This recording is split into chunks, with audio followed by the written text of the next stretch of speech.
அன்பான நேயர்களே, எனது இனிய நல்வணக்கம். ஒருமுறை நான் பள்ளியில் படித்துக் கொண்டிருக்கும் பொழுது என்னுடைய அண்ணன் ஒரு கேள்வி கேட்டார். ரொம்ப சின்ன வயசு அப்போ. அவங்க கேட்டது என்னன்னு கேட்டாங்க, உறவுகளில் எது முக்கியத்துவம் கொடுக்கிறது, அல்லது எது மிகைப்படுத்தப்படுகிறது, அல்லது எது உண்மையாக உண்மையான நேசத்தை உண்டு பண்ணுகிறது என்று கேட்டார்.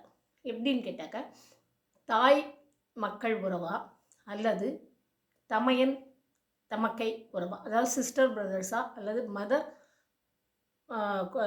குழந்தைகளா அப்படின்னு இந்த மாதிரி ஒரு கேள்வி கேட்கும்போது நான் அப்போ ரொம்ப சின்ன வயசாக இருந்ததுனால ரொம்ப தடுமாற்றம் எனக்கு ரொம்ப இருந்தது. நிறைய கேள்விகள் பதில் சொல்வது என்பது எனக்கு ரொம்ப பிடிக்கக்கூடிய உண்டு. அதில் இந்த கேள்வி என்னை ரொம்ப மனசை உறுத்திக்கிட்டே இருந்தது. அப்போ எனக்கு எந்த அனுபவமும் இல்லை. இப்போ எனக்கு ரொம்ப வயசானதுனால, ரொம்ப வயசுன்னு சொல்ல முடியாது, இந்த வயசில் நிறைய அனுபவங்களை பட்டதனாலும் இந்த ஒரு கேள்விக்கு ஒரு பதில் நான் தேடி கண்டுபிடித்திருப்பதாக நான் நினைத்து கொண்டிருக்கிறேன். அதில் தொப்புள் உறவு என்பது மிகவும் சிறந்தது என்று சொல்வார்கள். அது உண்மைதான், அதை மறுக்க யாராலும் முடியாது. ஆனால் அந்த குழந்தைகள் பிறக்கும் பொழுது ஒவ்வொரு குழந்தைகளும் அதே பிளட்டில் வரதுனால அம்மாவுக்கு எவ்வளவு அந்த உணர்ச்சிகள் இருக்குமோ, அந்த குழந்தைகள் மேலே பாசம் இருக்குமோ, அதே மாதிரி பிரதர் சிஸ்டர்ஸ்க்கும் இருக்கும். அது இல்லைன்னு சொல்ல முடியாது.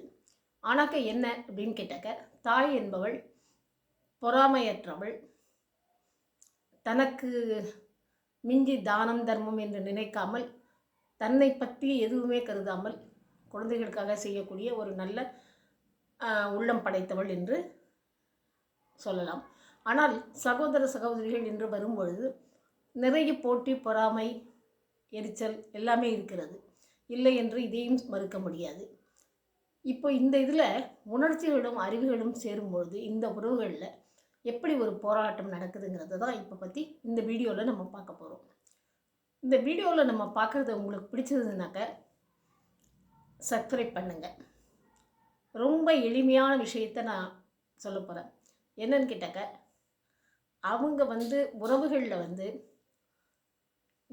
என்னதான் அடிச்சுக்கிட்டாலும், எந்த பொறாமை, எந்த சிக்கல், எந்த துன்பம் இன்பம் வந்தாலும், ஆனால் ஒரு செகண்ட், அந்த ஒரு நொடியில் அவங்களுடைய உணர்வுகள் எல்லாமே மாறிவிடக்கூடிய தன்மை உடையது.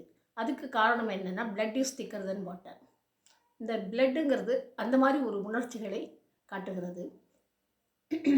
இது நமக்கு மட்டும்தான் இருக்கா, அனிமல்ஸ்க்கு உண்டா, மற்ற உயிரினங்களுக்கு உண்டான்னு கேட்டாக்க எல்லாத்துக்குமே உண்டு. ஆனால் அவங்க வெளிப்படுத்த முடியாது, நம்ம வெளிப்படுத்துகிறோம். அவர்கள் பேச முடியாது, நம்ம பேசுகிறோம். இந்த மாதிரி ஒரு சந்தர்ப்பத்தில் நான் இதை பற்றி இந்த சப்ஜெக்டை எதுக்கு எடுத்து இந்த வீடியோவில் போட்டேன்னு சொன்னாக்க, நிறைய அஸ்ட்ராலஜி பார்க்கும்பொழுது நிறைய கிளைண்ட்ஸ் வரும்பொழுது அவங்க வீட்டில் நடக்கிற ஒரு ஒவ்வொரு இன்சிடெண்ட்டும் சொல்லும் பொழுது எல்லார் வீட்டிலையும் இந்த வயதான முதியவர்களின் பிரச்சனை நிறைய வந்து கொண்டு இருப்பதை நான் கேள்விப்பட்டு கொண்டிருக்கிறேன். இதில் இந்த காலத்தில் எதுக்கு மெமரி லாஸ், இந்த மெமரி எப்படி போயிடுது, மெமரி போகிறதுங்கிறது வாஸ்தவம். எனக்கு ஒரு மிஷின் வாங்கினா கூட 6 மாதம் வேலை பண்ணணும், அதுக்கப்புறம் வீணாக போயிடும். எந்த ஒரு சாமானுமே அப்படி தான். அதே மாதிரி தான் நம்ம உடம்பும் இந்த மிஷின் மாதிரி தான். ஆனாக்க இந்த சைக்கலாஜிக்கலாக நம்ம பார்த்தோம்னாக்க, இந்த பழைய தாட்ஸ் எல்லாம் ஏன் வருது, பழைய தாட்ஸ் வந்ததுனாக்க அதோட விபரீதம் விளைவு என்ன, அதுக்கு காரணம் என்ன, அந்த நம்ம பழசையே நினச்சி அதையே பேசி பேசி வருதா அப்படின்னு கேட்டாங்க. ஒரு சிலர் அதை பற்றி பேசுவதே இல்லை, அதை மறந்து விடுகிறார்கள். ஆனாலும் கூட அவர்களுக்கு இந்த மாதிரியான ஒரு ஃபீலிங்ஸ் வருகுது அப்படின்னு கேள்விப்படுறேன். இப்போது இந்த ஃபீலிங்ஸை நம்ம சைல்டிஷ் அந்த டைமில் அவங்க போயிட்டாங்களா, அந்த வயசுக்கு போயிட்டாங்களா அப்படின்னு நினைக்கிறதா, அல்லது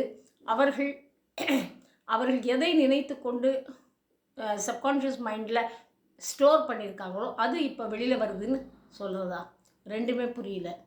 டாக்டர்ஸுக்கும் ஒன்றும் புரியல. டாக்டர்ஸ் என்ன சொல்கிறாங்க, வயசாச்சுனாக்க இந்த மாதிரி நரம்பு கோளாறு, முயற்சி, தடுமாற்றங்கள் இதெல்லாம் இருக்கக்கூடியது தான், இயல்பாக வரக்கூடியது என்று சொல்லுகிறார்கள். ஆனால் ஒரு காலத்தில் இல்லை, இப்போவும் இந்த காலத்துலேயும் 100, 102 வயசு 90 வயசுக்கு மேலே இருக்கவங்கெல்லாம் நல்லா இருக்காங்க. சில பேருக்கு 70 வயசு 75 வயசுலேயே இந்த ப்ராப்ளம் ஸ்டார்ட் ஆகிடுது. வந்து அவங்களுக்கு இருக்கிற இடம் தெரியல, யார் வீட்டில் இருக்கிற குழந்தைகள் பேர் தெரியல, வெளியில் போயிடுறாங்க, கதவு பூட்டி வைக்கிறாங்க எல்லார் வீட்லேயும் அம்மாவுக்காக. ஏன்னா எங்கேயாவது வெளியில் போயிட்டால் யார் தேடுறது அப்படிங்கிறதுக்காக. ஸோ இந்த மாதிரியான பிரச்சனைகளை நிறையா நான் சந்திச்சிட்ருக்கேன். இப்போது இந்த பிரச்சனைகளுக்கு ஒரு முடிவு காணணும் அப்படின்னாக்கா எங்கேருந்து எப்படி தேடுறது? இதுக்கு இன்னும் ஆல்டர்னேஷன் ஆல்டர்னேட் பண்ணுறதுக்கு ஒன்றுமே இல்லையே. ஏன்னா வந்து முதியோர் இல்லத்துலேயும் அனுமதிக்கப்பட மாட்டாங்க, வீட்லேயும் வச்சுக்க முடியல. ஸோ இந்த மாதிரி ஒரு கட்டத்தில் அவங்களுக்கு எந்த மாதிரி ஒரு ட்ரீட்மெண்ட் ரொம்ப அவசியம் அப்படின்னு நம்ம நினைக்கும் பொழுது 24 ஹவர்ஸும் அவங்கள ஆக்குப்பை பண்ணி வச்சுக்கணும். அதாவது அவங்களுக்கு ஒரு டைவர்ஷன் கொடுத்துட்டே இருக்கணும். அது யாராலையும் இப்போ டைம் இல்லை, யாருக்கும் முடியல. எல்லாருமே ஃபிசிக்கலாக ஃபிட் இருக்கிறது இல்லை. ஸோ அவங்களுக்கு அவங்களோட டென்ஷன், அவங்க ஃபேமிலி ப்ராப்ளம், அவங்க வேலை அது நிறையா இருக்குது. அதனால் இக்னோர் பண்ண வேண்டியிருக்கு. ஸோ இந்த இக்னோரன்ஸ் வந்து அவங்களுக்கு ரொம்ப மைனஸ் பாயிண்ட் ஆகிடுதுன்னு நான் ஃபீல் பண்ணுறேன். டாக்டர்ஸ்கிட்ட நான் பேசினேன், ஒரு சில டாக்டர்கிட்ட நான் பேசினேன் இதை பற்றி. அப்போ அவங்களும் இதே தான் சொல்கிறாங்க, லோன்லி தான் ஃபீல் பண்ணுறாங்க, அது வந்து ஒன்றும் பண்ண முடியாது, இப்படி தான் போகும் இந்த கலிக்காலத்தில் அப்படின்னு தான் நாங்கள் எல்லோரும் டிஸ்கஸ் பண்ணிகிட்டு இருந்தோம். ஸோ இதுக்கு வழியே இல்லை. இதுக்கு ஒரே ஒரு இதுதான், வந்து கடவுள் அவங்களுக்கு நல்ல சந்தோஷத்தையும் நிம்மதி அது அவங்களுக்கு ஏதோ டிசையர் ஃபுல்ஃபில் ஆகாமல் இருக்காங்க. வாண்ட்ஸ் இருக்குது, அது சொல்ல முடியல. முன்னாடி அவங்க இருந்த காலத்தில் சரியாக வாழ்ந்திருக்க மாட்டாங்களோ, அல்லது யாருமே சப்போர்ட்டிவாக இருந்திருக்க மாட்டாங்களோ, அந்த இதெல்லாம் ஃபீலிங்ஸ் எல்லாம் வருதுன்னு எனக்கு தோணுது. இப்போது அதனால் இப்போ இருக்கிற ஜென்ரேஷன், இப்போ நம்ம மற்றவங்க எல்லோரும் இவங்களை ஃபாலோ பண்ணி பார்க்கும் பொழுது